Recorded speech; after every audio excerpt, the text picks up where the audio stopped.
आज मैं बना रही हूँ आज की रेसिपी में तंदूरी नान बग़ैर ओवन के और बग़ैर ख़मीर के। तो आइए रेसिपी स्टार्ट करते हैं।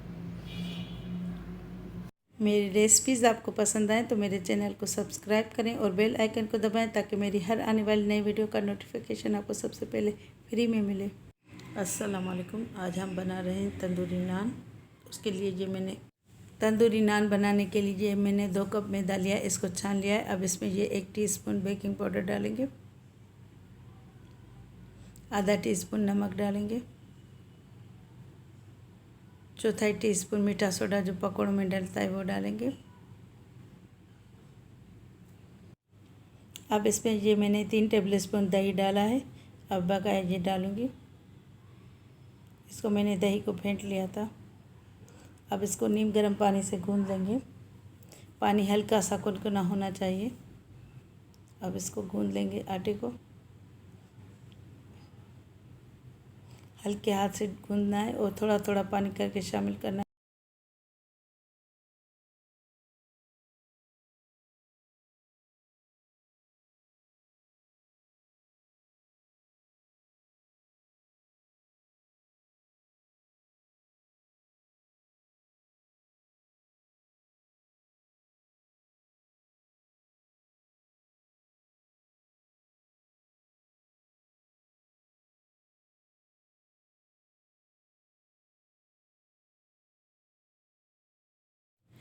इसको मुसलसल मैंने 7-8 मिनट तक गूँधा है। इसको अच्छी तरह मिक्स कर लेंगे ताकि ये अच्छी तरह सेट हो जाए। इसको हल्का हल्का पानी डाल के गूँधना है ताकि ये ज़्यादा पतला नरम ना हो जाए, ना ज़्यादा इसको सख्त गूँधना है ना ज़्यादा नरम। थोड़ा थोड़ा पानी का छींटा लगा के और इसको मसलते जाएंगे ताकि ये अच्छी तरह सेट हो जाए, ताकि इसमें अपना ख़मीर बन जाए यानी। और इसको मुसलसल गूँधते जाएंगे।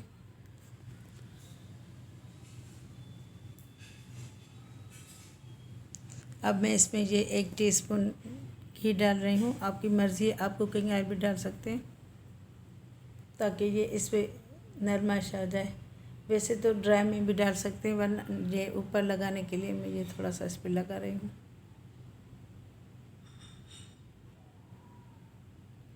अब इसको अच्छी तरह इसके ऊपर फैला लेंगे।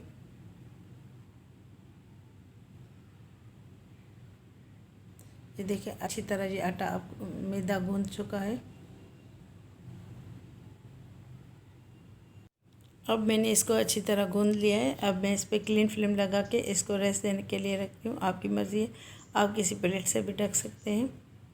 अब मैं क्लीन फ्लेम इस पर लगा के फिर इसको 1 घंटे तक के लिए रखूँगी ताकि ये अच्छी तरह सेट हो जाए, यानी इसका ख़मीर बन जाए। फिर इसके नान बनाएंगे।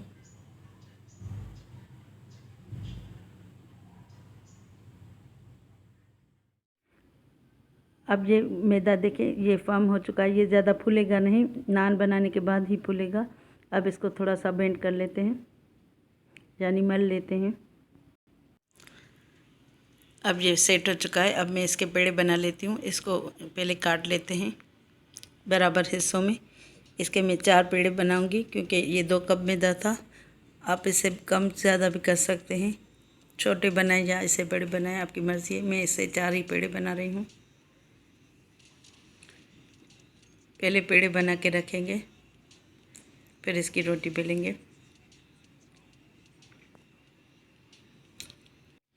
अब मैंने पेड़े बना लिए हैं। अब इसकी रोटी बेल लेंगे। थोड़ी दरमियानी साइज़ की मोटी बनानी है रोटी, ज़्यादा पतली भी नहीं ज़्यादा मोटी भी नहीं, वरना अगर ज़्यादा मोटी होगी तो अंदर से कच्ची रह जाएगी और ज़्यादा पतली होगी तो ज़्यादा कड़क हो जाएगी।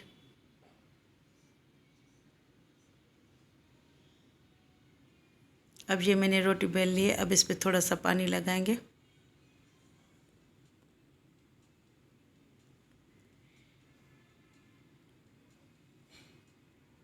मैंने ये तवा गरम करने रखा था। अब पानी वाला हिस्सा इस तरफ डालेंगे, नीचे की तरफ।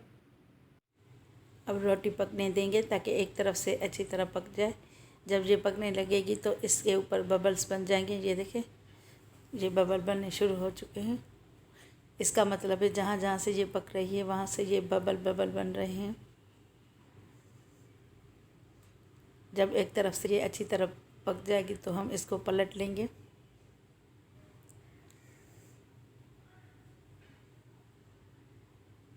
अब ये देखें ये पक चुकी है। अब तवे को पलट के इसको पकाएंगे, इसका ऊपरी हिस्सा आप पकाएंगे।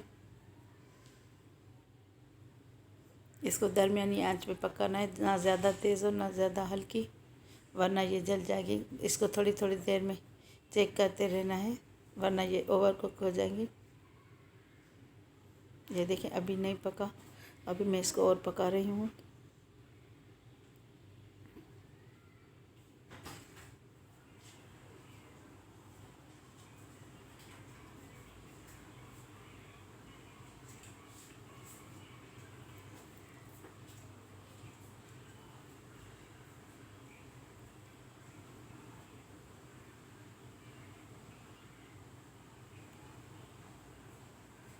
इसको दूसरी तरफ से भी पलट के देखेंगे कि जहाँ से नहीं पका तो वहाँ से पका लेंगे।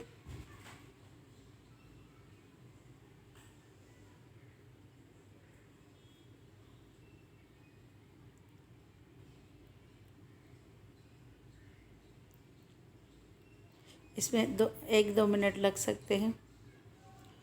ये देखें अब पक चुका है। अब मैं इसको पलट लेती हूँ।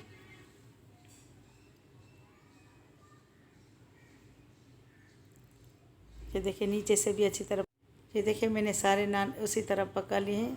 मेरी रेसिपी अगर आपको पसंद आए तो कमेंट करके मुझे ज़रूर बताइएगा। अब इंशाल्लाह ताला नेक्स्ट रेसिपी के साथ